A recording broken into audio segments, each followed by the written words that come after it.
مسرور Sughra, assistant professor CM college Darbhanga. موضوع ہے موازنہ انیس و دبیر، مواد برائے سیمسٹر 3۔ کس شعر کی آمد ہے کہ رن کانپ رہا ہے، رن ایک طرف چرخ کہن کانپ رہا ہے، ہر چرخ سلاطین زمن کانپ رہا ہے، رستم کا بدن زیر کفن کانپ رہا ہے، اور شمشیر بکف دیکھ کے حیدر کے پسر کو جبریل لرزتے ہیں سمیٹے ہوئے پر کو۔ آپ دیکھیں کہ کس شعر کی آمد ہے کہ رن کانپ رہا ہے۔ رن یعنی مقتل، میدان جنگ، اور ہر چرخ سلاطین زمن کانپ رہا ہے، چرخ یعنی آسمان، اور رن ایک طرف چرخ کہن کانپ رہا ہے، چرخ کہن یعنی آسمان، اور رستم کا بدن زیر کفن کانپ رہا ہے۔ رستم فارس کے 12 پہلوانوں میں سے ایک پہلوان تھا، اور شاہنامہ فردوسی میں بھی اس کا ذکر ہوا ہے، اور یہ سہراب کے والد تھے۔ اچھا، تو آپ دیکھیں کہ اس کلام کو اپنے ذہن میں رکھیں، اور میری قدر کر اے زمین سخن، تجھے بات میں آسماں کر دیا، اسے بھی اپنے ذہن میں رکھیں، اور ان کی روشنی میں ہم موازنہ انیس و دبیر کے حوالے سے گفتگو کریں گے۔ آپ دیکھیں کہ میر انیس کا نام آتے ہی مرزا دبیر کا نام خود بخود ذہن میں ابھر آتا ہے، اور واقعہ یہ ہے کہ مرثیہ گو شعراء میں صرف مرزا دبیر ہی ان کے ہم رتبہ کہے جا سکتے ہیں۔ معاصر کی حیثیت سے جتنے طویل عرصے تک یہ دونوں سائے کی طرح ایک دوسرے کے ساتھ رہے، شاید ہی دوسرے ہم عصر شاعر ساتھ رہے ہوں۔ ان کی زندگی اور فن دونوں میں عجیب طرح کی مماثلت ہے، دونوں کی تاریخ پیدائش اور وفات تقریباً ایک ہی ہے، عمریں بھی دونوں نے تقریباً ایک ہی پائیں۔ میر انیس کے استاد میر خلیق اور دبیر کے استاد میر ضمیر بھی ہم عصر و ہم عمر تھے۔ دونوں کو اہل بیت سے خاص لگاؤ اور فن مرثیہ نگاری سے خاص دلچسپی تھی۔ دونوں نے اپنے ماحول کی مقبول ترین صنف کو چھوڑ کر مرثیے کی طرف توجہ کی۔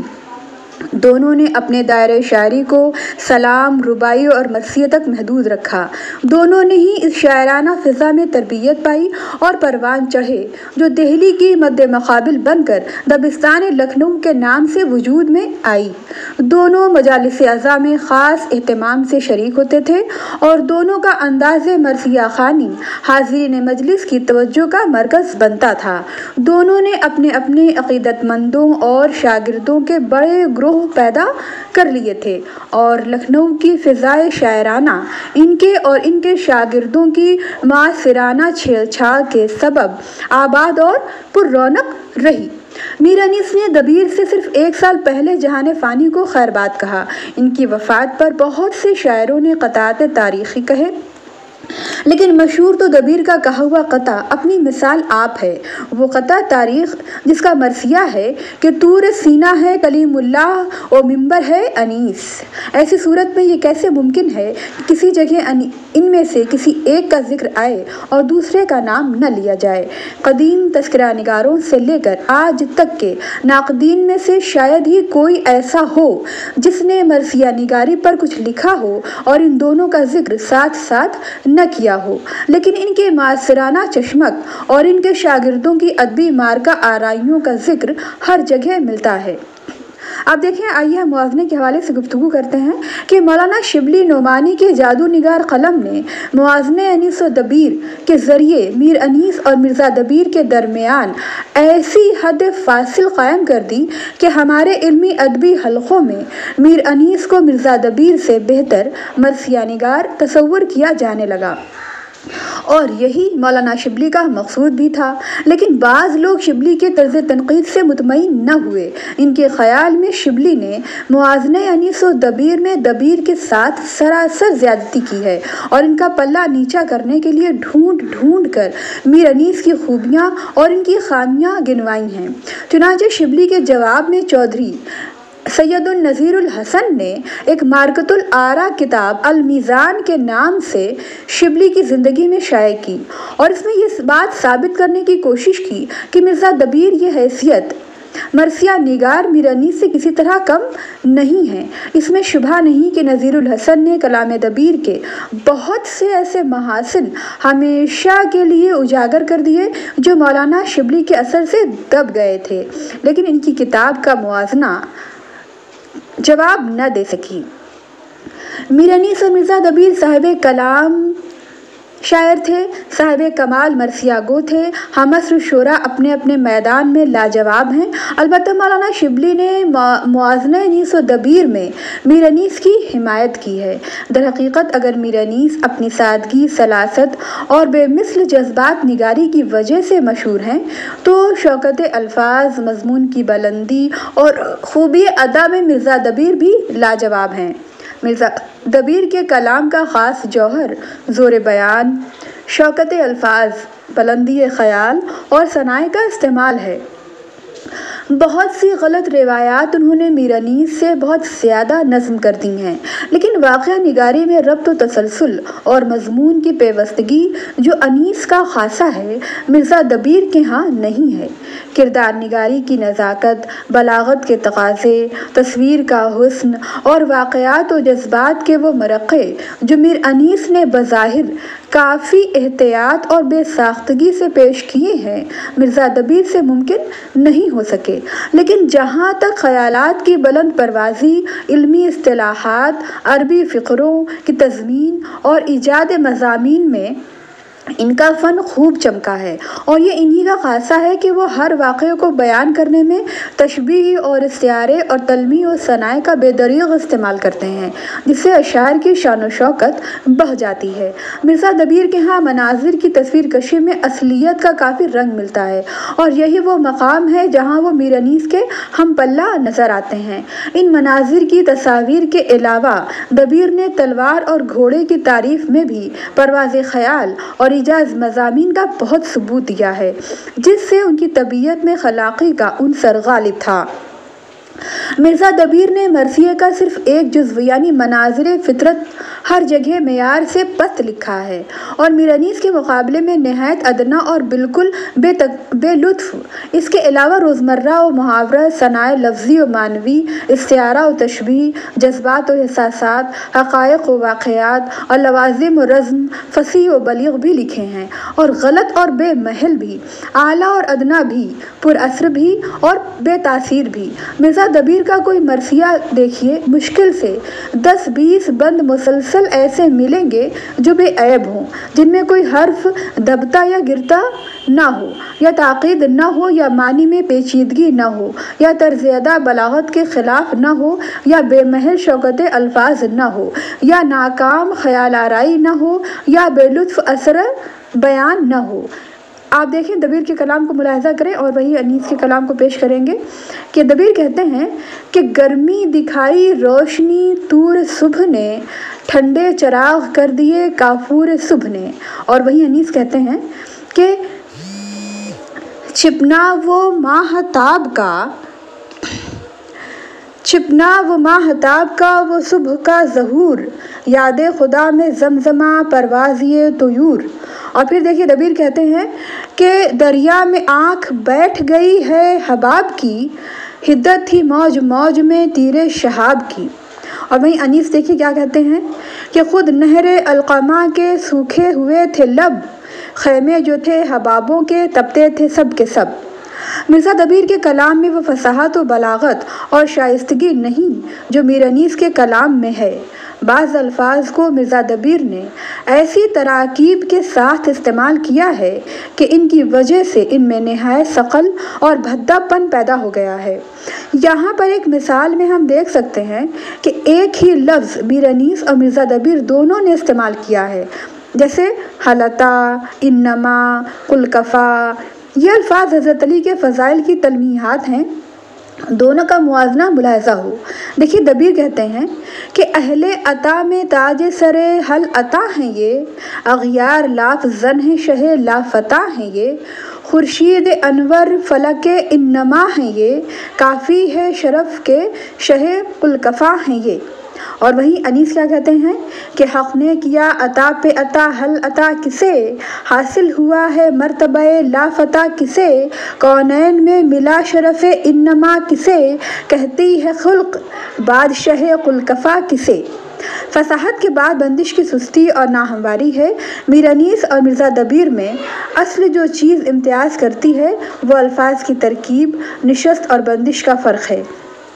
میر انیس کے کلام میں بندش کی چستی، ترکیب کی دلاویزی، الفاظ کا تناسب اور برجستگی اور سلاست موجود ہے، اور یہی چیزیں مرزا دبیر کے ہاں بہت کم ہیں۔ ان کے یہاں مصرع میں ایک لفظ نہایت بلند اور شاندار ہے تو دوسرا پست، دو تین بند صاف اور سلیس نکل جاتے ہیں، پھر تاقید اور بے ربطی شروع ہو جاتی ہے۔ آپ دبیر کا کلام دیکھیں کہ اے دبدبہ نظم دو عالم کو ہلا دے، اے تن تنا تب جزو کل کو ملا دے، اے معجزے فکر فصاحت کو جلا دے، اے زمزمہ نطق بلاغت کا صلہ دے۔ اور وہیں انیس کیا کہتے ہیں کہ بیٹے بھی نہیں گود کا پالا بھی نہیں ہے، ان کا تو کوئی پوچھنے والا بھی نہیں ہے۔ مرزا دبیر کے یہاں تشبیہات و استعارات کا بھی خاص جوہر ہے۔ مرزا دبیر اپنی دقت آفرینی سے ایسے عجیب و غریب اور نادر تشبیہات و استعارات پیدا کرتے ہیں کہ کوئی اس کے متعلق سوچ بھی نہیں سکتا، لیکن وہ اکثر اس قدر بلند اڑتے ہیں کہ بالکل غائب ہو جاتے ہیں۔ اس کے مقابلے میں میر انیس کے تشبیہات و استعارات کلام کو حسین بنا دیتے ہیں اور اس میں معنی کی لچک بھی پیدا کرتے ہیں۔ آپ دیکھیں دبیر نے کہا کہ شمشیر نے جل تھل جو بھرے قاف تا قاف، پریاں ہوئی مرغابیاں گرداب بنا قاف۔ اور وہی انیس کیا کہتے ہیں کہ وہ گورے گورے جسم قبائیں وہ تنگ تنگ، زیور کی طرح جسم پہ زیبا سلاخ جنگ۔ میر انیس اور مرزا دبیر میں اصلی امتیاز پیدا کرنے والی چیز خیال بندی اور دقت پسندی ہے، اور یہی چیز مرزا دبیر کے تاج کمال کا درہ ہے۔ خیال آفرینی، دقت پسندی، جدت، استعارات، اختراع، تشبیہات، شاعرانہ استدلال، شدت مبالغہ میں ان کا جواب نہیں، لیکن وہ اس زور کو سنبھال نہیں سکے، اس وجہ سے کہیں خامی، کہیں تاقید اور کہیں اغراق ہو جاتا ہے۔ مضمون آفرینی کے سلسلے میں ایک مثال ملاحظہ ہو کہ جب سرنگوں ہوا علم کہکشان شب، خورشید کے نشان مٹایا نشان شب۔ جب سرنگوں ہوا علم کہکشان شب، خورشید کے نشان مٹایا نشان شب، تیر شہاب سے ہوئی خالی کمان شب، تانی نہ پھر شعاع قمر نے سنان شب۔ کہ آئی جو صبح زیور جنگی سنوار کے، آئی جو صبح زیور جنگی سنوار کے، شب نے ذرا ستاروں کی رکھتی اتار کے۔ بلاغت میں میر انیس اور مرزا دبیر کی شاعری کی سرحدیں بالکل الگ ہو جاتی ہیں۔ مرزا دبیر کے کلام میں کہیں بھی بلاغت کا وصف نہیں پایا جاتا۔ نوحہ، غم، فخر و ادعا، طنز و تشیع، حجو و بدگوئی، سوال و جواب، گلہ شکوہ، کسی بھی مضمون کو مرزا دبیر حالات کے موافق نہیں لکھ سکتے۔ مثلاً ایک مصرعے میں امام حسین کی شہادت پر حضرت شہربانو کا جو نوحہ لکھا ہے، اس میں لکھتے ہیں کہ تم جانو جہاں سے شہ عالی کو لے آؤ، حضرت سے میں گزری میرے والی کو لے آؤ۔ تم جانو جہاں سے، اس محاورے کے ابتذال سے قطع نظر کر کے یہ امر کس قدر خلاف حال ہے کہ کوئی شریف عورت یہ کہے کہ میں اپنے بیٹے سے گزری میرے شوہر کو جہاں سے ممکن ہو پیدا کرو۔ لیکن دیکھیں کہ بہت سے ایسے اشعار ہیں موازنہ انیس و دبیر میں جو علامہ شبلی نعمانی نے دبیر سے منسوب کر دی ہیں، لیکن وہ دبیر سے نہیں ہیں، جیسے اے ہے میرے دیور میرے دیور میرے دیور، اور یہ کہ وہ بہت سے ایسے کلام ہیں جو مرزا دبیر سے منسوب کر دیا ہے علامہ شبلی نعمانی نے، جبکہ وہ حقیقی معنوں میں مرزا دبیر کا کلام نہیں ہے۔ خیر، تو مرزا دبیر نے یہ مضمون عطا کیا ہے کہ محبوب ہوں خدائے ذو الاحترام کا، نانا ہوں میں حسین علیہ السلام کا۔ اب دیکھیں کہ اس طرح بہت سی مثالیں شبلی بتاتے ہیں جس سے معلوم ہوتا ہے کہ مرزا دبیر کی طبیعت میں اصولی بلاغت کا لحاظ نہ تھا، ذہن صحیح طور پر متوازن نہ تھا، اور مذاق اصلی حد تک تسلیم نہ تھا۔ وہ بے محل اور خلاف موقع بات کہہ جاتے ہیں اور ان کو خبر بھی نہیں ہوتی کہ کیا بات کہی یا کس طرح کہی جانی چاہیے تھی۔ آپ دیکھیں کہ اس طرح سے مرزا دبیر کا یہ کہنا کہ آن حضرت کی زبان سے امام حسین کے لیے کہ علیہ السلام کا لفظ کس قدر ناموزوں ہے۔ اس طرح ایک اور جگہ میدان کربلا میں ایک مسافر اترتا ہے، امام حسین سے ان کا نام پوچھتا ہے۔ مرزا دبیر کے قول کے مطابق امام حسین علیہ السلام جواب دیتے ہیں کہ ہمیں حسین علیہ السلام کہتے ہیں۔ خود اپنے آپ کو علیہ السلام کہنا اور بھی نامناسب لگتا ہے۔ اس موقع پہ میر انیس لکھتے ہیں کہ یہ تو نہ کہہ سکے کہ شہ مشرقین ہوں، مولا نے سر جھکا کے کہا میں حسین ہوں۔ یہ ترکیب فنی کچھ خوبصورت اور لطیف اور نازک نہیں، لیکن میر انیس کے اس مصرعے کے سامنے بہت بھدی ہو جاتی ہے۔ کہتے ہیں ماں کے پاؤں کے نیچے بہشت ہے، اور وہیں پہ مرزا دبیر یہ لکھتے ہیں کہ زیر قدم والدہ فردوس بری ہیں۔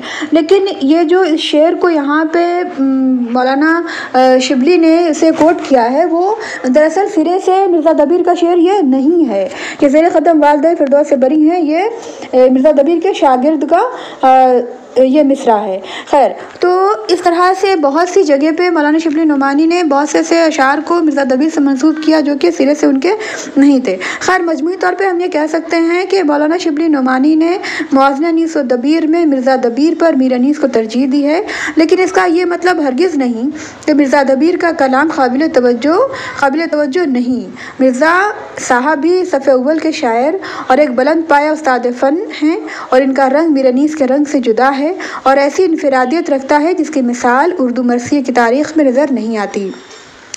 دراصل دو دبستان شروع ہی سے ساتھ چل رہے ہیں، ایک کی نظر صرف زبان کی سادگی اور جذبے کی نرم روی پر رہتی ہے اور دوسرا رنگین بیانی اور خروش الفاظ پر جان چھڑکتا ہے۔ دونوں کی الگ الگ حیثیت و اہمیت ہے، ان میں سے کوئی اسلوب غیر ادبی یا غیر شاعرانہ نہیں ہے۔ خارجی حالات بدلتے ہیں تو ہماری داخلی دنیا بھی بدل جاتی ہے۔ پسندیدگی اور ناپسندیدگی کے معیار کا جو معیار ہے وہ بھی کچھ سے کچھ ہو جاتا ہے۔ ایک زمانہ تھا کہ صنائی سب کچھ تھی، سادگی معیوب تھی، آج سادگی سب کچھ ہے، صنائی نامقبول ہے۔ لیکن پھر بھی بقول سید فیاض محمود کے اثر اندازی کی بنا پر میر انیس کا پلہ دبیر پر بھاری ہے۔